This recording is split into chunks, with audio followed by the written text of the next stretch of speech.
This video is brought to you by Brilliant. Pick up a new skill or just learn more about things like science, math, engineering, computer science, and so much more thanks to Brilliant's accessible and interactive courses. Click below to try for free and get a 20% discount on an annual subscription.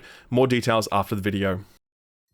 Alright, I finally get to tell you about one of the best things that I played at Summer Games Fest this year, Plucky Squire. This one was revealed 2 years ago now during a Nintendo Direct, and it made a hell of a first impression. The trailer depicted a fully 3D bedroom, not unlike Andy's room from Toy Story, and the camera tracked in to reveal a storybook. It flung open, and we started to get a sense of what all this was about, like a children's storybook brought to life, a top-down adventure that was like a stylized Zelda game, with some quirky minigames like Mike Tyson's Punch-Out thrown in just to spice things up. It looked fantastic, it really did, but then the little hero wandered to the edge of the book, and something magical happened. A world he never knew existed.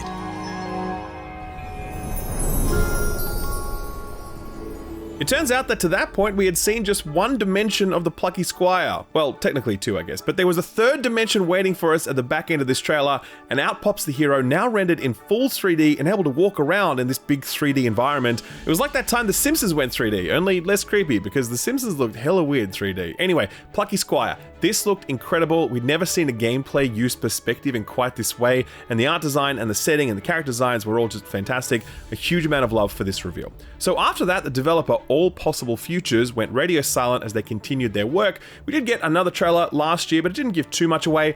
Fast forward to last month, and I get a call from the publisher Devolver Digital, and they're like, hey, want to play Plucky Squire at Summer Games Fest? And I'm like, hell yeah, I do. I got to play it for a full hour with my demo being led by the studio co-founder and game co-director James Turner. It was a really eye-opening chat about a really, really fantastic video game.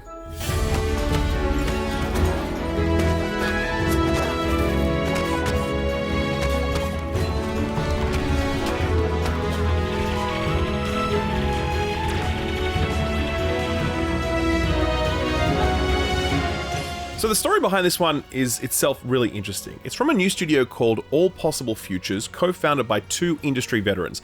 The first is Jonathan Biddle, who you might know if you played the excellent Sword of Ditto, a game that was obviously an important touch point for Plucky Squire given the similarities in combat, perspective, and art design.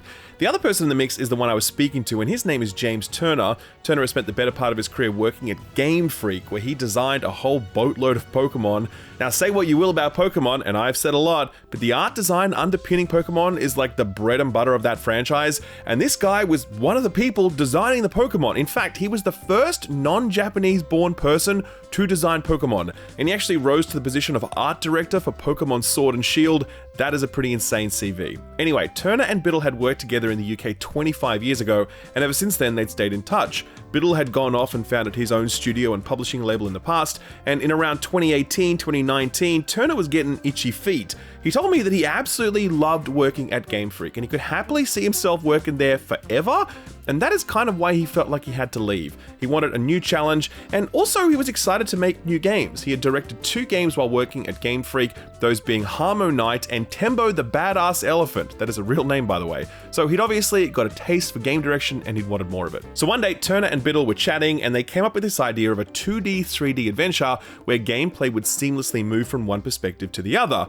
When you see it, you're like, wait, why has no one thought of this before? And that is exactly the same thought that Biddle and Turner had. They kind of scanned the market to see if anyone had done this before, and other than a little bit of stuff in Mario Odyssey and a Zelda game, no one had. So at this point, they kind of felt like they had to rush to make it before someone else did. They spun up a proof of concept and then took it to Devolver, who liked it so much that they basically signed it on the spot. That deal was dependent upon a successful vertical slice, of course, but they got the green light they needed, and with that, Plucky Squire was born. Development began in earnest in 2020, and the team peaked at around 25 core team members, as well as outsourced QA and a support studio based in Ukraine who are handling platform ports since it's arriving on PlayStation, Xbox, PC, and Switch.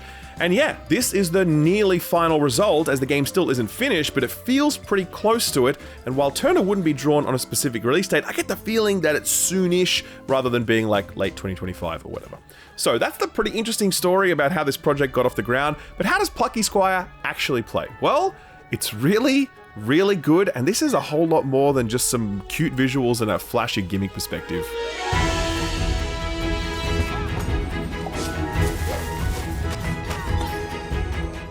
So my demo began part ways through the story, which incidentally is told as a storybook read to you by the narrator. Here's a little bit of how that sounds so you can get a feel for the melodrama. After a bracing trek across the wilds of Mojo, Jot and Thrash arrived at Trod Mountain.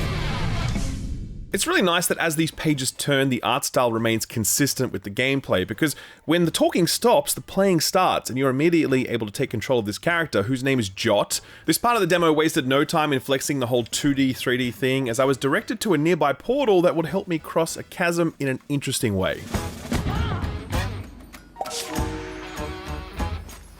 So that was fun, right? Popping out in 3D before seamlessly transitioning back into 2D for the landing. I know I said this game is more than just a perspective gimmick, and I'm gonna get to that, but for a moment, let's just appreciate how cool this is. I've never seen a game do it quite like this, and so I asked Turner how they pulled it off. He told me that the game is running in Unreal Engine 4, and that at all times off-screen, the 2D rendition of the game is running, and it's then projected onto various 3D surfaces, like a book or a lunchbox or whatever. So the 3D world that you see is the real world, so to speak, and the transition between 2 and 3D happens so seamlessly because both perspectives are running all the time. I always love hearing about how developers pull this sort of shit off. Anyway, the 2D, 3D thing is again used very soon after that. I'm trying to make my way around this space, but the 2D version is divided by this big chasm. When I pop out of the storybook, I can walk across the pages of the book really easily, but there's no way back into the 2D storybook where I'm trying to get to. And that's kind of the puzzle solving element where I need to move back and forth between these dimensions to accomplish various goals.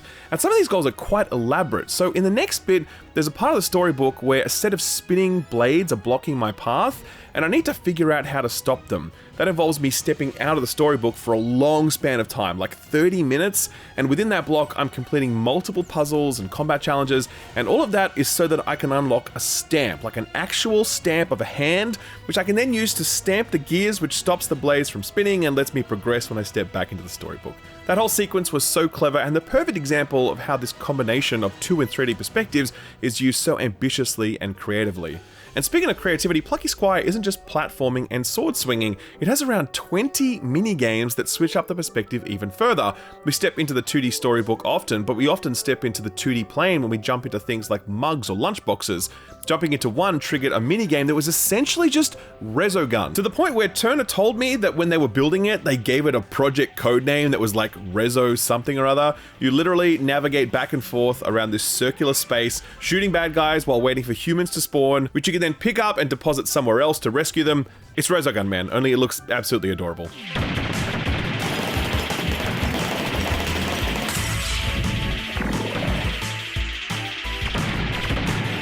The trailer we saw a while ago also depicted a sort of bow and arrow shooting game, as well as that Mike Tyson Punch-Out game that I mentioned earlier. I spoke to Turner about what went into choosing those games, and he said it was basically just a chance to pay homage to the games that he and Biddle loved as they grew up, and even more recent stuff like Resogun. That's a great starting point when designing minigames for an experience like this, and knowing that there's like 20 of them waiting for us is seriously impressive, since it couldn't have been easy to deliver so many different genres in a single package that is also delivering 2 entirely different perspectives all the time. Which reminds me of another impressive aspect of how this has all been put together. It turns out that almost every enemy in the game has had to be designed twice.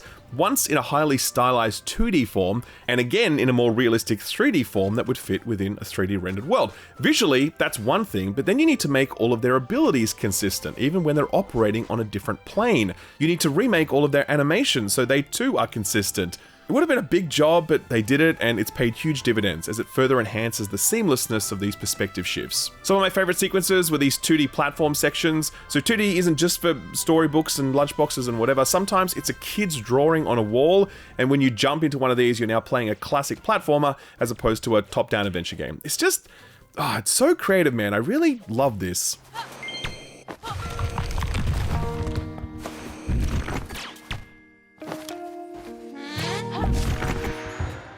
So outside of all of that, Plucky Squire is surprisingly accomplished on the combat front. There's your sword swing, obviously, but there's also a jump attack and a dodge roll. Best of all, there's a sword throw, and you actually press a button to recall it, which actually gives the move a bit of a skill ceiling since you can delay that recall until you've repositioned, ideally to hit a few more enemies on the way back. Combat was genuinely engaging in that enemies weren't straight pushovers, they made you work for it. It wasn't hard, but it also wasn't like combat existed only as a pacing mechanism. It's definitely more than that, to the point where the game actually has two difficulty modes, adventure mode, which is the default, and story mode, which is intended for kids or those that don't play too many video games.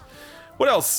It's not co-op, it's single player only. It was initially meant to be a much smaller game with like maybe 5 hours of content, but as development went on, more and more ideas got added to the mix and it grew in size. Turner says it's now about 10 hours long, which feels spot on for an experience like this. I really like the fact that there's no UI, or no persistent UI at least. That was one thing I noticed as I was playing through it. It was a clear-minded choice that puts the focus on these lovely visuals and the transportive storybook quality. Big fan of that. Big fan of all of this, to be honest with you. It was an hour session and it really just flew by. Turner was very nervous to present it, as most game makers are when their game is like playable for the first time. And I was like, dude, why are you nervous? This rocks. I really can't see this not doing well, or if it doesn't do well, there is no justice.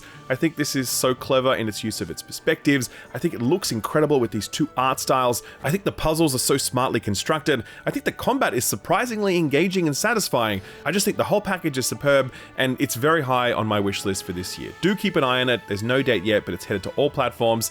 Yeah, man, Devolver, they really do know how to pick them. They absolutely know. Anyway, that's all I got for you now. Thanks for watching, and a big thanks to this video's sponsor, Brilliant. So right now, you might have a gym membership to stay in shape, you might have a Netflix subscription to help you chill out, you might even have a subscription to a newspaper or outlet so you can keep up with what's going on in the world or with a hobby or industry that you're interested in. Let me ask you this though, are you investing in your brain?